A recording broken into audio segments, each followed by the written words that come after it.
everybody, my name is Starrapter and I'm super excited because today I'm doing another unboxing for Star Wars Legion product. This one is the Rebel Commandos. This is the first Special Forces unit in the game, so let's take a closer look at the packaging.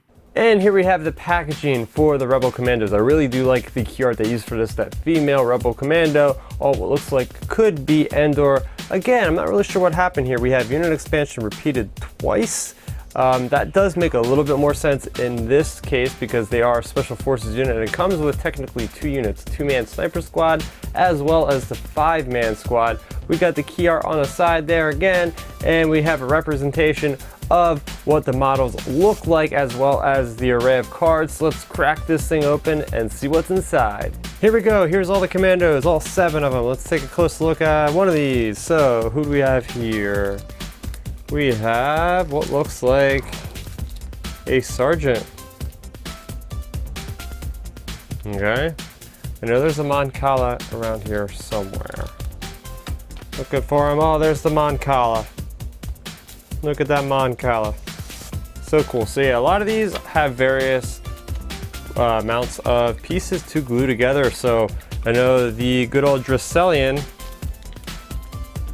good old prune face. He only has like 3 pieces, so not including the base. So he's pretty easy, but then other people have like 5 or something. You got the backpack and the head and everything else you got to glue together. So this is going to take a little bit of time, but I can't wait. So let's take a closer look at the cards. Okay, so the first of 2 cards we have here is the Rebel Commandos. It has a unit of 4 troops, 60 points. We have low profile, which we also had on Han Solo, improves your cover by 1 if you have light cover. We also have something new called Scout 2. So basically when you deploy this unit, you're going to automatically move them with a speed 2 movement tool. So that's so cool. You're going to just get right into the action. We also have Sharpshooter 1. Remember, these are Special Forces units. These guys aren't the grunts. These are some of the best troops that the Rebellion has to offer. As far as their defense, that doesn't change. For the dice, we have a white dice still. We still have 1 wound on each. But where things change is the courage value. We have a courage value of 2, so these guys aren't going to flee for their lives.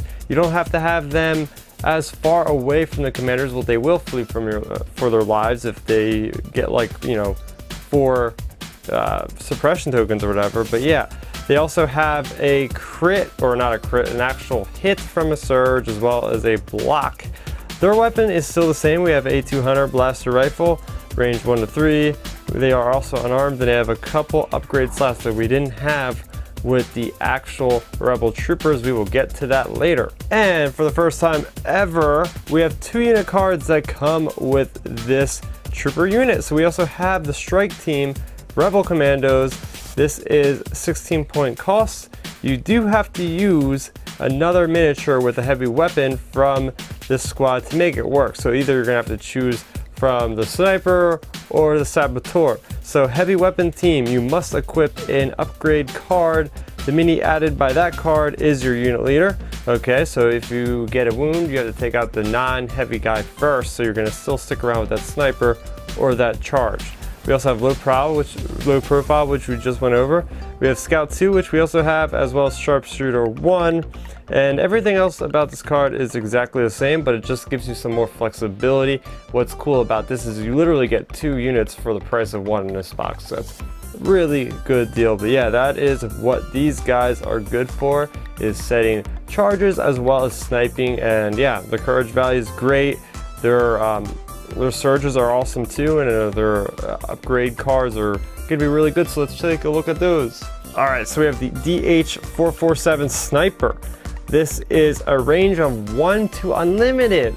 Yes, it's the first thing in the Rebels that we have for unlimited range. For the Imperials, they have the mortar launcher from the ATST, which does the same. This has a black dice and it has a white attack dice. And it has high velocity, which is a new keyword as well. While attacking, each weapon in your attack pool has high velocity. The defender cannot spend dodge tokens. Super good. You pair this up with Sharpshooter 1 and people are just not going to get away. And this even has Pierce 1. So yeah, you pretty much are going to pick people off from as far as you want. So yeah, you know, having the high ground, as Obi-Wan would say, really would do you well with these snipers being able to just target anybody on the entire battlefield from such a distance away. We also have Proton Charge Saboteur. So this is a range of 1. It has a red dice as well as 2 white dice. Add 1 Proton Charge Saboteur Mini. So arm, which is a keyword action. We have Proton Charge. Place 1 Proton Charge token within range 1 and in line of sight of your unit leader. We also have Detonate 1 Proton Charge, and it has a Blast Impact 1. So basically it's going to go through cover. It's got Impact 1, so it's good against vehicles. And it's got a Surge to crit, so it's good against vehicles in that regard. So really, really good right there. And what happens with this is any person, well, it's always going to be the enemy that walks or uses any action that's within range 1 of that mine, you can automatically detonate it. Now, I'm pretty sure you don't need line of sight to even detonate the thing. So it doesn't, explain that anywhere that I've seen. So you can be behind our wall and you could just detonate it, which is going to be awesome. It does affect your troops as well, so you got to be careful. And like I said, it will go through cover. So this is a whole new gameplay type brought into the game. Yes, we've had mines with the priority supplies, but now as a player, you will be able to actually choose where you want to drop these things on the battlefield. And you could drop, let's say, 1 every time. And, according to the detonate, it only has 1, so you're only going to be able to detonate 1 charge. The good thing about detonate them is you aren't actually using an action to do that. The only time you're using an action is to actually arm the charge and put it on the ground. So this is going to be a very different style of play to actually have players blocked off from where they want to go. It's really cool stuff. Duck and cover, we've seen this card before with the Han Solo expansion. So basically, if you have light cover and you use this card, well, it's automatically a passive ability. So if you have this card equipped, you can choose to use it, and then you'll be able to get that block 1 from a projectile. And a new card we have here is HQ Uplink. So this is exhaustible, and during the issue order step of the command phase, issue an order to yourself. Wow.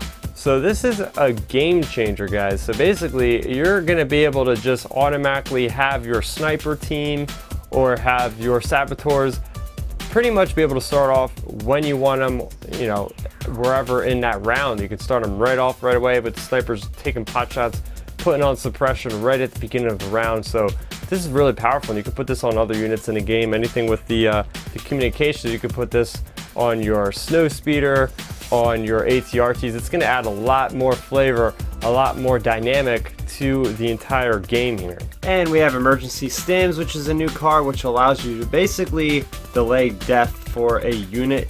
You're allowed to put up to 2 wound tokens on that upgrade card, and the next activation is when they actually take the damage. So let's say an enemy attacks you, then you can retaliate and try to kill them, but then after your turn, you are going to die, or at least take those wounds. And looking at the tokens here, we have brand new tokens for the mines, the Proton mines. Plus we have 2 squads, so we gotta have enough tokens for that.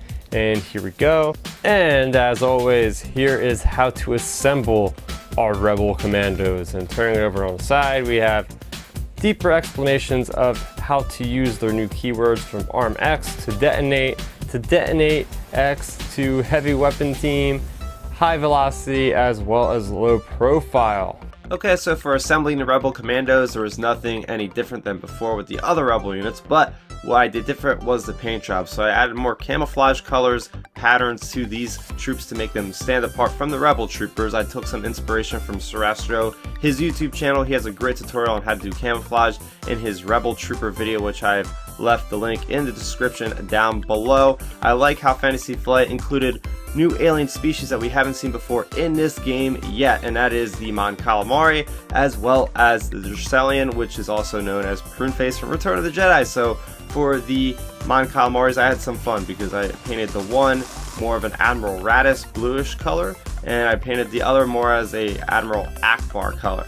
As far as the gameplay is involved, first off, I really do enjoy how we're getting 2 different squads really in this one box. You can have the 2-man sniper squad plus the commando squad, and with the commando squad you can give them proton charges and use them as like a deterrent for the objectives, which is really good. The enemy might want to think twice about stepping anywhere near that thing because you are able to detonate it wherever you are on the map, as long as they are within range 1. And it does have impact, so it's very nice against vehicles as well. Another thing I really enjoyed was the upgrade of duck and cover. So you take an extra suppression token as you can use it for the dodge and cover phase. So combine that with the low profile keyword and you are essentially getting 2 negations of attack dice. So very nice there, but you got to be careful about managing your suppression tokens, trying to get them off after the fact. Talking about the snipers, these guys were the MVP. They can just destroy hero characters that don't have immune to pierce. So with that black and that white dice, not the most probable situation, but if you have, let's say, an aim token, because you're not going to really move with these guys because they can shoot the entire board, you could set up in a nice location and take out characters that don't have that immune to pierce, such as General Veers. I've killed a General Veers in 3 turns with 1 squad of sniper units because they are just that damn good. So overall, I think these commandos are invaluable to a rebel army. I think you're going to always want to have at least 1 unit of these to really harass the enemy, to really just change the flow of the battle for sure. So what do you guys think of the Rebel Commandos? Do you use them in your force? And if you're the Imperials, how do you combat against them? Let's talk about it in the comment section below. For more on Star Wars Legion as well as Star Wars in general, make sure you subscribe to the channel so you never miss another video. My name is Starrapter, thank you for watching, and may the Force be with you always. Thanks for checking out the video. Please hit that thumbs up symbol. It helps me know that I'm making content that you guys enjoy. And if you enjoyed this video, I also included 2 videos down below you guys should check out. And please consider subscribing to this channel. It helps support me, and it notifies you guys of when I get new videos up on the channel. You can also contact me on Twitter, Facebook, and Instagram at Starrapter.